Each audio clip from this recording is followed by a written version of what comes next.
School വാഹനാപകടങ്ങൾ ഇല്ലാതാക്കാൻ കർശന വാഹന പരിശോധനയുമായി മോട്ടോർ വാഹന വകുപ്പ്. ഇത്തവണ ഫിറ്റ്നസ് സർട്ടിഫിക്കറ്റിനും സ്പീഡ് ഗവർണർക്കും പുറമെ സ്കൂൾ വാഹനങ്ങളിൽ മോട്ടോർ വാഹന വകുപ്പ് നൽകുന്ന സ്റ്റിക്കർ നിർബന്ധമാക്കിയിട്ടുണ്ട്.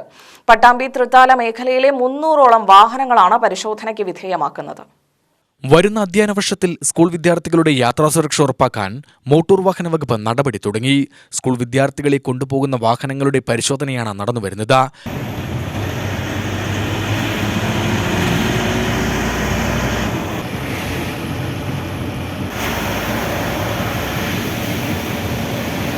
പട്ടാമ്പി RT ഓഫീസിന് കീഴിൽ 300ഓളം സ്കൂൾ വാഹനങ്ങളാണ് ഉള്ളത്.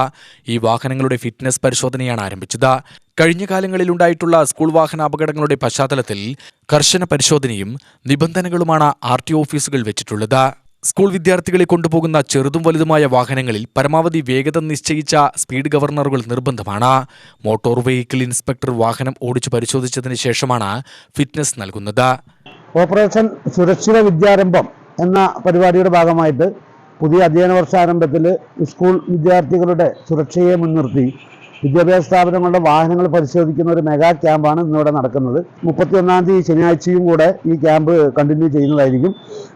ഇതിൽ ഈ പട്ടാമ്പി താലൂക്കിലെ എല്ലാ വിദ്യാഭ്യാസ സ്ഥാപനങ്ങളുടെയും വാഹനങ്ങൾ പരിശോധനയ്ക്ക് വിധേയമാക്കി വാഹന ജീവനക്കാർക്കും സ്കൂളിലെ നോഡൽ ഓഫീസർമാർക്കും വാഹനത്തിലെ ആയമാർക്കും നമ്മൾ ട്രെയിനിങ് കൊടുത്ത് വാഹനത്തിൽ പുതുതായി സ്റ്റിക്കർ പതിപ്പിച്ചതിന് ശേഷം മാത്രമേ ഈ താലൂക്കിൽ വിദ്യാർത്ഥികളെയും കൊണ്ട് സവാരി നടത്താവൂ, സർവീസ് നടത്താവൂ എന്നൊരു പദ്ധതിയുടെ ഭാഗമായിട്ടാണ് ഈ ക്യാമ്പ് നമ്മൾ സംഘടിപ്പിച്ചിട്ടുള്ളത്.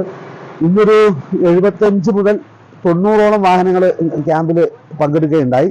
അതിൽ ഒരു 63 വാഹനങ്ങൾക്ക് നമ്മൾ ഫിറ്റ്നസ് കൊടുത്തു. വാഹനങ്ങൾ റെഡിയായിരുന്നു, സുരക്ഷിതമായിരുന്നു.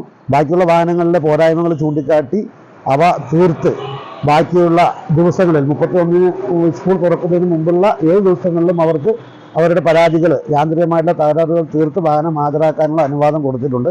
പരിശോധന പൂർത്തിയാക്കി RTO നൽകുന്ന സ്റ്റിക്കറുള്ള വാഹനങ്ങൾക്ക് മാത്രമേ പെർമിറ്റ് നൽകുകയുള്ളൂ. ഇതിനു പുറമെ സ്കൂൾ വാഹനം ഓടിക്കുന്നവർക്ക് മോട്ടോർ വാഹന വകുപ്പിന്റെ നേതൃത്വത്തിൽ ക്ലാസ് നൽകും. വാഹനങ്ങളുടെ wiper, light, automatic door, emergency exit door എന്നിവയാണ് പ്രാഥമികമായി പരിശോധിക്കുന്നത്. ഫിറ്റ്നസ് ലഭിക്കാതെ ഓടുന്ന വാഹനങ്ങൾക്കെതിരെയും വിദ്യാർത്ഥികളെ കുത്തിനിറച്ചു കൊണ്ടുപോകുന്നതിനെതിരെയും കർശന നടപടി സ്വീകരിക്കാനാണ് ഗതാഗത വകുപ്പിന്റെ തീരുമാനം. UTV news, Palakkad.